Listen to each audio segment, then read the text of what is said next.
বাজারে গিয়েছিলাম, মাছ গঙ্গার মাছ ভর্তি, এত গঙ্গার মাছ উঠেছে।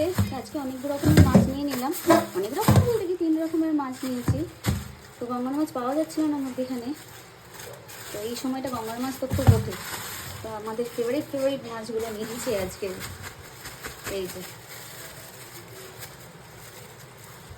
অনেকটাই মাছ কিনে নিয়েছি।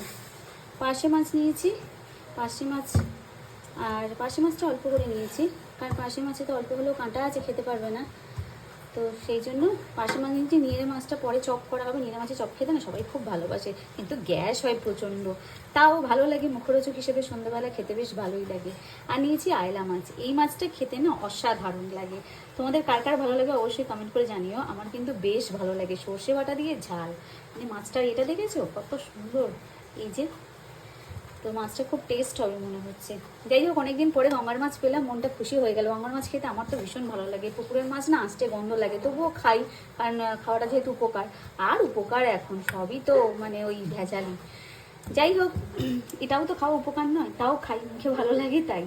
তো এই নিগের মাছ নিয়েছি, পার্শে মাছ নিয়েছি। পার্শে মাছ তো 6টা হয়েছে, আর কোথায় গেল, এই একটা, এই একটা, 6টা।